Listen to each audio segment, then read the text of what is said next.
kicking, everybody? We are back for another episode of Picking Fights. I'm Pete, joined as always by Tom. Tom, how you doing? Kicking ass, taking names. What else can I say? Monster card last week. Last week, as in yesterday, pretty good. A lot of upsets, a lot of crazy finishes, two slam finishes on the prelims. Pretty good stuff last week. But before we get to any of that, first, how are you doing? I'm doing well. Yeah, you hit the nail on the head with that crazy card. Beneil Dariush getting knocked out in the main event. Didn't see that one coming. I personally picked him.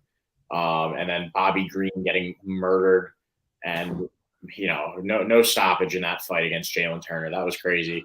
But a lot of great moments, a lot of great finishes, and I'm sure the UFC hopes to follow that up this week with a card that was originally supposed to take place in Shanghai. Now it's at the Apex in Vegas. But we still have a lot of these same regional fighters. Like when they do those regional cards, like the UK cards and stuff like that. Like the UK cards, they bring out a lot of fighters from the region out, Scottish, Wales, all those places. So they did the same with this. Just now it's going to be at the Apex. And main event, Song YaDong, super pumped for it. Looking forward to breaking it down. Just want to ask everybody, please remember to like, comment, subscribe. We are live, so if you jump in the chat with us, we'll talk. Like, we love pulling up your comments, having a conversation with you guys in the comments. And then follow us on Twitter as well, please. I'm at Pickin' Keith, and Tom is at Pickin' Fights Tom, and you can find us at Pickin' Fights as well. All right, so you got anything else you want to say about yesterday's card, or?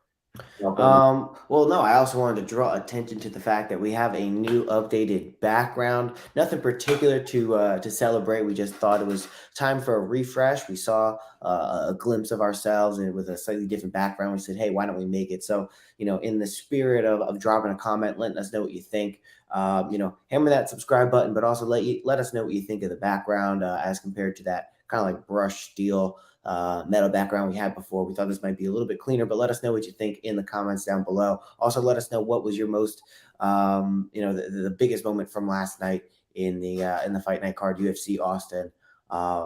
Main event, Beneil Dariush getting slept.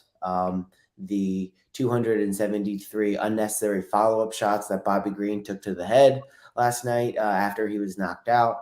What was the most shocking thing from UFC Austin? And hey, listen, UFC Fight Night, Song versus Gutierrez has big shoes to fill this week. What are you looking forward to most about this card?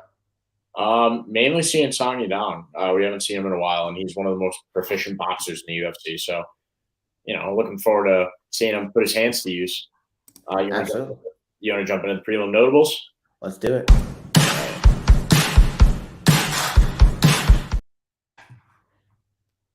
Why don't you go first?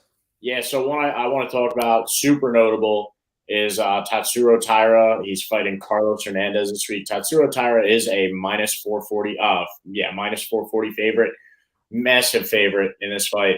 But he is 14-0. He's been in the UFC for a couple of fights now, 4-0 in the UFC. All finishes except for his most recent fight against Edgar Gutierrez. But Tatsuro Taira's got great hands, puts his hands to use, very intelligent, goes to the ground when he needs to, and knows how to lock up submissions. Really great offensive jiu-jitsu, and not the type of guy to try and ground and pound somebody out if he drops them. He's the type of guy to, figure out what's open, grab a limb, grab their neck, and finish the fight that way. If you can't get the finish there, he's not going to just burn himself out grounding and pounding. But, he's a finisher, and I expect him to get it done against Carlos Hernandez, who's really not up to par. This week, he hasn't fought the same level of competition, and he did fight Alan Nascimento, who I believe he may also be on this card.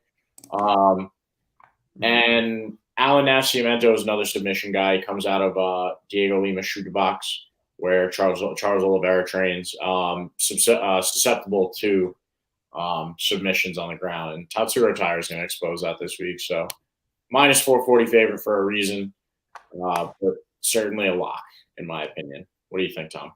Yeah, I feel exactly the same way you do. Tatsuro Taira, very proficient on the ground, a lot of submission victories in his career and on his record. Carlos Hernandez has a weak spot when it comes to submissions, with the loss to Alan Nascimento as a weak spot himself. So I think this is a pairing that is designed to show off Tatsuro Taira, get him that 15th professional win. He is 23 years old, so I think a little bit, I see more and more UFC sometimes when they feel like they have a star on their hands, they get a little bit more of that boxing treatment. And I think this is exactly that, especially when they're trying to build a card that has a lot of hype. This one I think was originally supposed to be scheduled, like you said, in China, and now it's moved to the Apex. But obviously, there's going to be a very heavy prominence of fighters from that region with favorable matchups here to try and grow the sport in a different area. I would actually be.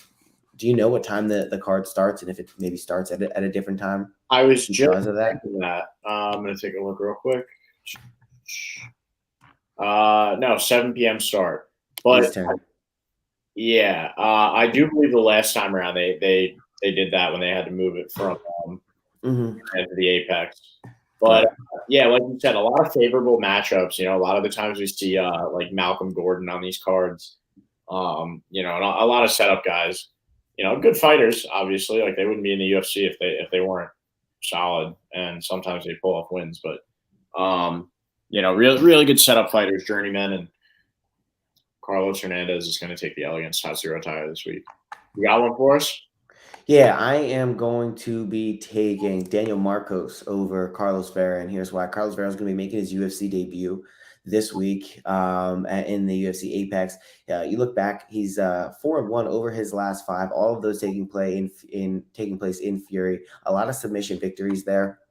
15-0 Daniel Marcos. We've seen him in the UFC a couple times now. He won on the Contender Series against Brandon Lewis in a decision. He got knocked out Simon Oliveira, and then he fought with David Grant, a hard-fought split decision victory most recently. How long ago was that fight? It's about 4 months ago. So I like the activity from Daniel Marcos, but he's taking a good amount of time off. He's going to be a little bit younger here. I don't like 36 years old. Never having been in the UFC against potentially questionable competition, coming in here on short, not necessarily on short notice, but coming in here and just at that late in your career, typically guys don't have a good first showing inside of the UFC to begin with. So I think Daniel Marcos is primed to get this one done. He has a really strong stand-up ability back in his history. Back in his on his record, he has a couple submission victories. He has a couple knockout victories. I like his ability to mix it up and be proficient in both areas. Whereas I think Carlos Vera is a little bit more tied to the ground game. And I think with his lack of competition, or I guess better competition, you could say, I'm going to be siding with Daniel Marcos in this matchup.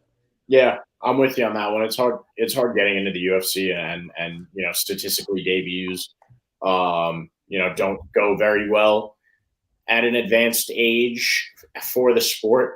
It's funny to say, like 35 is pretty young, but for MMA that's old. For sports in general, that's old. So Daniel Marcos, I'm rolling with him here. He's definitely got the upper hand in terms of experience, youth, skill. I like the pick. You got any more? I'm good. I got one more. It's going to be Hyun Sung Park taking on Shannon Ross. Shannon Ross, nicknamed the Turkish Delight. He is 1-4 over his last five, so not quite as competitive as the last guys we were talking about. His losses are outside of the UFC as well. A couple of them outside of the UFC. Got knocked out on the Contender Series, and still ended up 4 months later fighting inside of the UFC against Clayton Rodriguez. Got knocked out in that bout, I believe, in the second round or the first round. And then against Jesus Aguilar, he got knocked down 4 months ago with an overhand right, also in the first round. So not a ton of great competition has Shannon Ross fought, and he hasn't been really that successful at it at all inside the UFC. It's interesting to see guys like that get another shot. You get knocked out in the second round on the Contender Series. Your next fight is in the UFC. Typically, you don't see that happen. And then to follow that one loss on the Contender Series up with an immediate loss in the first round, and then another immediate loss in the first round for Shannon Ross to get a basically third or fourth shot at the UFC here is pretty interesting. And then you compare that to Hyung Sung Park, 8-0. He has submission victories. He has by rear naked choke. I think he has 3 of them. He has a variety of different finishes via strikes, knees. He is extremely proficient in both areas of MMA, whether it comes to on the ground, being proficient down there. He is a striker at heart. He has quick strikes, powerful knees, elbows. But especially when his opponent goes down, he's just very proficient with following up, not getting outside of himself. He's 8-0 for a reason. He's had pretty decent competition up until this point. These guys are generally about the same size. I'm going to be going with Hyung Sung Park to get this one done. It's not necessarily a UFC debut for him. It's in the Apex again, so I don't think that there's necessarily going to be like a bright shining lights effect here. Also, I mean, you just look at who this card is tailored around and tailored for. It's going to be the Korean fighters or the fighters out of more of the Asian area of the world. So all of those reasons, I'm going Hyung Sung Park. He's only minus 220. I think he's going to go out there and get this one done against Shannon Ross in the first round as well. So I think placing a first round bet on Hyung Sung Park probably improve that minus 220 even. And get you some more money in return. But I'm putting a lot on Park this week. Yeah, that argument that you just made for that bet and boosting it up with the first round finish, that might be my favorite one that we've talked about so far. We'll see how the rest of the card goes, but I like that pick quite a bit. Shannon Ross, his chin is non-existent. I forget why he got signed, if he had like some sob story that Dana White like bought into, but non-existent chin. Hyung Sung Park, I can't say much else. He's going to get the dub this week, and I like the first round finish. That's a great pick. I have no more prelim notables or prelim locks. You want to move on to the main card? Yeah, let me get it all queued up here, and here we go. Main card pick.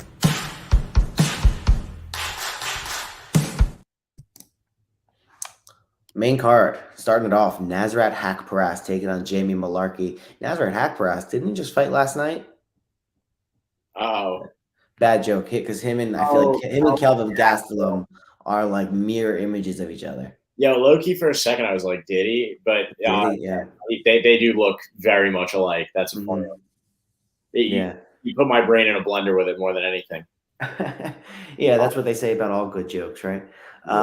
Listen, 15-5 Nasrat Haqparast taking on 17-6 Jamie Mullarkey. Both of these guys are not known for going out there and finishing their opponents. They don't have big overhands or leg kicks. They don't have this, killer style, but they do go out there and they lay a high volume of punches. They have really good cardio and they have pretty solid chins. Jamie Mullarkey, believe it or not, when we think about him with the plotting style and able to absorb a lot of damage, and we don't necessarily think about Nasrat Haqparast as a guy's like a fantastic chin, but Nasrat Haqparast, I think, has been knocked out only once. Every other loss he has is by decision. Jamie Mullarkey, I think, has 2, maybe 3 knockouts to his record, and we just think of him as being this Terminator. But he has been knocked out, and actually fairly recently. I think 1 or 2 fights ago. Actually, right here, I think this loss right here, Muhammad Naimov, knockout to TKO. So I think Jamie Mullarkey has a little bit worse of a chin than Nasrat Haqparast, and I don't think Nasrat Haqparast, even though he's only 5'10", he's got a 72-inch reach. I think he is deceptively long a lot of the times when you see him fight. He's got a really good jab that he just managed to get out there. I think Jamie Mullarkey is going to be taking a good bit of what that jab has to offer from Nasrat Haqparast. I think he is just a little bit more of an accomplished fighter. He moves his head a little bit more. I think Nasrat Haqparast, we've also seen him, and this is the main thing, is I don't think either of these guys are going to knock each other out, and I don't think we're going to see a huge ground game. I think this is going to be a back-and-forth boxing/kickboxing fight, and we've seen Jamie Mullarkey get in back-and-forth brawls where he's not able to edge it out in the end. He ends up losing decisions. Basically, every decision that Nasrat Haqparast has had, he's won. I know that's kind of argument, but he lost the decision to Bobby Green, Dan Hooker, and Drew Dober. Those are he got knocked out by Drew Dober back in 2020 in one of his first few UFC fights.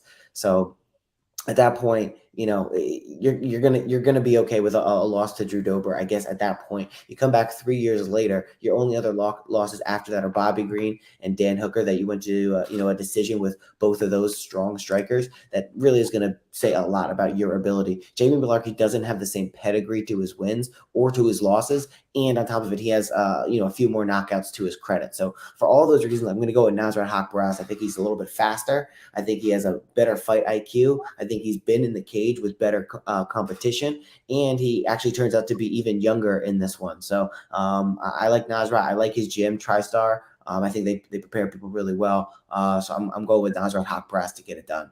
Yeah, I'm also going with Nasrat Haqparast, so it's going to be really hard for me to like follow that up with anything of substance. You pretty much nailed everything. But I have to agree with the fact that Jamie Malarkey is going to try and walk down and he's going to try and make it a brawl, and Nasrat Haqparast is going to be a little bit more intelligent, pop that jab out there. And like you said, a little bit better of a chin. If he lands a couple on Jamie Malarkey, he might stun him and win a couple of rounds. So I'm rolling with Nasrat Haqparast as well. I think it's a really smart pick at -220. I like it as a parlay piece as well. And Nasrat Haqparast by decision, I think might sweeten that up as well. That's what I'm rolling with here. What we got next? Andre Muniz taking on Jin Young Park, the Iron Turtle. Remember this guy? Yeah, I gotta forget him. He actually has looked like pretty good in his past couple of fights. He won his last 3 by submission, and 4 fights ago, one against Eric Anders by a split decision. That was a good fight. He did get knocked out by Gregory Rodriguez 5 fights ago. But I like his jiu-jitsu a lot. I'm a big fan of his jiu-jitsu. That Iron Turtle thing, nickname that he has, it kind of rings true because he's more like a shell on a lot of guys. He likes to do that backpack that Aljamain Sterling does quite a bit. He's actually won his last 3 by a rear naked choke. I think he's going to do the same against Andre Muniz, or at least similar. It's going to be a hard fought jiu-jitsu battle because Andre Muniz, he is accomplished as a submission artist as well. He did get finished by Brendan Allen by submission, and then Paul Craig TKO'd him as well. But and I think that was Paul Craig's debut at middleweight, down from light heavyweight too. I'm going with Jun Young Park though. I think the jiu-jitsu is superior from him, and his hands are a little bit better. Paul Craig was able to TKO Andre Muniz. Jun Young Park should be able to do the same because Paul Craig's not really known for his hands. What do you think, Tom? Yeah, this is an interesting one. I mean, you're looking at Andre Muniz, and I think Andre Muniz is one of those fighters that we maybe had held in a higher regard than perhaps we should have. A lot of the things about Andre Muniz that I like ends up kind of almost coming back to bite him because he becomes so aggressive. He searches for those submissions that he ends up not getting them and finding himself in a precarious situation. It happened against Brendan Allen. He got ground and pound lost to Paul Craig after he continued to look for submissions and didn't address Paul Craig certainly just beating on him. And at the end of the day, Jun Young Park has a really, really, really strong top game. Pause.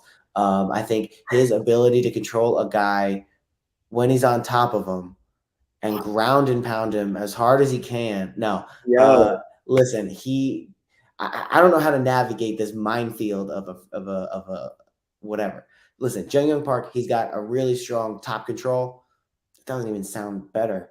Top control, but he's able to ground and pound guys. He can submit you, but ultimately he's not going to relinquish control. He's almost like a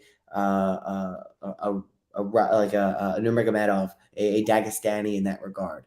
He's got really strong wrestling. So I think Jun Young Park paired against a guy like Andre Muniz, who you're looking at it here, who struggles against top level competition, and he's a guy who will make mistakes. I think Jun Young Park, we can look at like his record here, and I just went through it a little bit while you were talking too. Albert Duraev, Dennis Tallulah, Joe Holmes is not really helping my case here. His only loss to Gregory Rodriguez, who's RoboCop for a reason of running through everybody, and Anthony Hernandez, who I think still hasn't lost after this, is still on the same win streak. I mean, you have just so much more of a professional-looking record here from the Iron Turtle that I have to go with him. I think Andre Muniz is potentially going to be willing to grapple on the ground with him and find himself in precarious situations as he over pursues a submission. And Jun Young Park is just not going to relinquish the top position once he gets it, and potentially a submission, but probably I want to say a ground and pound. I keep saying grind, a ground and pound win for the Iron Turtle this week. Yeah, I like it a lot. I like Jun Young Park here. Next up, we got Sumaderji versus Alan Nascimento. Talked about him a little bit before. Nascimento comes out of Diego Lima shoot the box, where Charles Oliveira's from. He's got a couple of UFC fights under his belt now at this point. More wins than losses. I think he only has one loss in the UFC. And Suma Derji last time around had a sick battle against Matt Schnell like a year and a half ago, I think it was. That was awesome. That great back and forth fight, throwing hands, and then Matt Schnell, I believe, submitted him in the end. And that doesn't really bode well for him again against Alan Nascimento this week. Sorry, I had a stroke for a second there.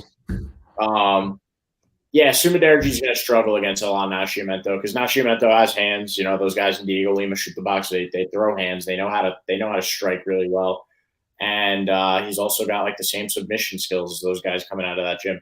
We're starting to see, you know, a little bit of a mold with them coming out of that gym in Brazil. You know, it's like the Bronx in Brazil, as we are with like the Dagestani pedigree up in the mountains. You know, it's a different style, but these guys throw hands and they have really great submission skills. So Sumiderji is going to struggle, just like he did against Matt Schnell. I don't think it's going to be back and forth like that because Alan Nascimento has a little bit tighter defense. Matt Schnell is a little bit more of a wild boy. But when it comes down to it, he's going to lock up a sub and submit Sumiderji. That's where he struggles a little bit more. So, yeah, Alan Nascimento by submission. What do you got, Tom? Yeah, I mean, I don't really have much more. You know, you said Alan Nascimento, his losses are against top level competition. You know, I mean, I don't know. Julian Paiva in his Contender Series debut, Tiger Ulianbekov, split decision loss there. Pretty good competition. Jake Hadley, Carlos Hernandez up until this point. Sumiderji, you know, like you said, had a bit of a weakness when it comes to submissions. Alan Nascimento, that's his proficiency. Unless we are going to see like a giant increase in Sumiderji's ability, which, you know, he has been off for a year or so. You know, he can improve, especially being 27 years old. But when we're talking about something like jiu-jitsu, like grappling, that it takes a whole lot of sweat equity to improve. When you're up against a guy who is really good to begin with, it just makes that likelihood so much more difficult when you're out of competition. So for those reasons, I'm going to have to go with Alan Nascimento and tag it. Tail you. God damn, you're passing your stroke to me. Jesus Christ. Like you said, I think he's going to have a better proficiency on the ground, but also when it comes to the stand-up game, he's not gonna be inept there either. That's where Sumiderji would rather it take place, but I like Alan Nascimento in this one. Yeah. Next up, we got Anthony Lionheart Smith versus Khalil Roundtree, and I'm going with Khalil Roundtree. Anthony Smith is washed at this point. He did win his last fight, but he's not the same guy that he once was. You know, that go out on your shield type of guy. I feel like the way it's going to go down is the way that a lot of Anthony Smith fights have gone down recently. He's going to get popped in the face a couple of times and then just go into the fetal position and get TKO'd. Khalil Roundtree has a lot of power in his hands. You know, good leg kick. We've seen that last fight against Chris Dawkins was a wild knockout. Yeah, we saw Chris Dawkins in his light heavyweight debut, I believe, against Khalil Roundtree. And Chris Dawkins is not who he once was either. But Khalil Roundtree is super strong, and Anthony Smith has taken a lot of damage up to this point and just isn't the same guy that he is. And Khalil Roundtree just looks a little bit hungrier, and Anthony Smith is washed. The only way that Anthony Smith beats Khalil Roundtree is if Khalil Roundtree or somebody that looks like him breaks into Anthony Smith's house in the middle of the night before the fight. Other than that, Khalil Roundtree is going to win this week. What do you got, Tom? Yeah, I find it really interesting that we're having this fight because, you know, Anthony Smith just fought Ryan Spann like 2 months ago. On Twitter, Big Marcel Dorf tweeted it out on, what was it, November 24th. So like just over a week or so ago. So he's jumping in here on, you know, 3.5 or so weeks notice. Just 2 months ago, fought to a 5-round decision with Ryan Spann. You know, a ton of people here just in the comments weren't super thrilled. You know, Paycheck Smith. I don't know. He just turns around. Yeah. I mean, listen, you said a lot of it. I think Anthony Smith at this point in his career, we're not getting the best out of him. Khalil Roundtree is really hit his stride at this point. He's a little bit younger, still potentially in his prime, a little bit less damage taken, and he's just on a better streak at this point. 12-5, 37-18. It's a ton of experience for Anthony Smith, but not all of it is good experience, especially when he gets injured. He fights through it well, but he just doesn't always fight proficiently. And I mean, listen, I'm not going to say this one as much of a lock for me as you had it, just because I could definitely see a situation where you get Khalil Roundtree maybe for whatever reason a little tentative, and Anthony Smith being able to win a game of like tentativity on the street there. I mean, listen, his nickname of Lionheart really doesn't describe how he fights that much. I mean, he has given up, like you said, but also he's not like plodding forward. He's not always like, let's go. Like Sean Strickland is almost more in deserving of the nickname Lionheart. So I just haven't been impressed with Anthony Smith. I feel like he wants to have more of a career uh, in the booth, but he's taking all of these fights. Like, I don't know. It's not making a ton of sense for me right now. You got at 35 years old. You've been through a bunch of wars. You fought through a bunch of decisions. You've had a bunch of injuries. You're not getting any younger. You're not getting any healthier, and continuing to get, hit around all the time. I don't know. I'm going to go with Khalil Roundtree here. I think he's a little bit more fresh. I think he's got a little bit more to fight for. He's got a little more energy. Also, it says Anthony Smith is 6'4". He's a short 6'4". And I think Khalil Roundtree, I think they're going to look a lot more evenly sized. Roundtree has the power to put someone like Anthony out, put him down at least and capitalize on it. So I'm going with Khalil Roundtree. He's really hit his stride since going to syndicate over the last 4 or so fights. Yeah, he definitely closes the distance on a guy like Anthony Smith, like with size like that. He does that very well. The only way that I see Anthony Smith like potentially winning is if he just out wrestles him for 15 minutes. Yeah, right. Or like a war of attrition, like you said. But still rolling with Khalil. Main event time. We got Song YaDong with Chris Gutierrez, and I'm going with the minus 370 favorite YaDong Song because, like you said before, this card is tailored around the fighters from the region, and Song Yadong is a true star in the bantamweight division. Only 7 losses to 20 wins. The losses are to some really good competition.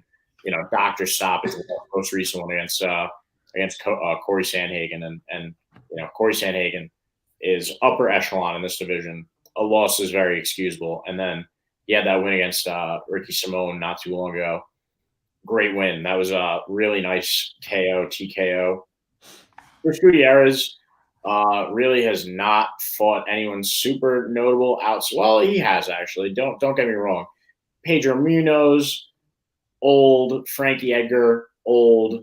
Beat him. Dana Baccarel beat Not him. good. Yeah, Dana Baccarel kind of stinks. So Pedro Munoz, old.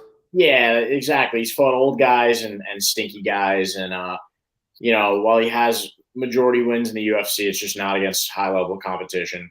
The same way that Song Yadong has, and Song Yadong has great boxing combinations, a nice leg kick, just serious power in his hands. There's a lot of fighters in the bantamweight division that have talked about, like I believe like Corey has said it, and I think that Cheeto Vera has said it as well. He's a guy that rocks you. Like he hits really, really hard. A lot of guys talk about how like he's the guy that's like he's the stinger in the bantamweight division, and really has the power to put people out. The people on Tapology think he's going to get it done. 72% of the people voting on Song Yadong believe that he's going to get it done by knockout. I think that's more than likely. It is a 5-round fight. I think that if you give Song Yadong 5 rounds, he's going to get it done. He's going to finish it the same way that he did against Ricky Simone. So I'm rolling with Yadong Song. What do you got, Tom?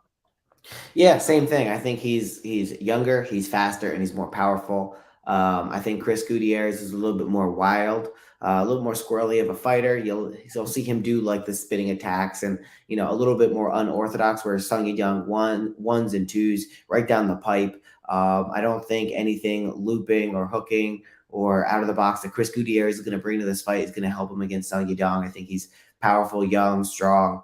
He's developing a strong grappling base as well if that comes into play. We haven't ever seen him really get too overwhelmed. He did have to take up that loss against Corey Sandhagen due to a cut. Corey Sandhagen was doing well in that fight too, but of course, Song Yadong was not out of it. He was landing some good shots on Corey Sandhagen. His competition up thus far, 26 years old, has been absolutely second to none. When we talk about who he's been in there and fought the top of the bantamweight division, and Chris Gutierrez is just not at anywhere near the top of the bantamweight division. 32 years old, he's really going to have very few advantages, if any, in this fight. It's Song Yadong all day. Minus 370, I think, could definitely get a little bit more egregious as the week goes on. Yeah, I agree. I think this is one of those ones that you want to lock in now. And you mentioned that he's young, Song Yadong, but we can't gloss over just how young he is. He's 26. 26. Yeah, and the ceiling is so high for him right now. There's so many the bantamweight division is truly becoming murderer's row. The lightweight division is great, obviously, but it's a little bit stagnant. The bantamweight division, once these guys, once these pieces start moving around, now we have Davis and Figueiredo in the mix after last night. There are some serious contenders, and Song Yadong is definitely one of them. He's 26 years old, and he's fought Cody Stamann, Marlon Vera. He beat Marlon Vera, Julio Arce, Marlon Moraes, Corey Sandhagen, Ricky Simone. Yeah. Casey Kinney, Julio Arce, and Kyler Phillips. I mean, that's basically his entire roster right there. Not entire roster. That's his entire record right there inside of the UFC, and it's pretty freaking strong, dude. Yeah, that's a great resume. That's sick. So I'm pumped to see him fight. I think he's going to put in work. It's going to be just a masterclass in striking from Song Yadong. I'm really looking forward to it. All right, you want to wrap it up? Run down the picks real quick? Yes, sir.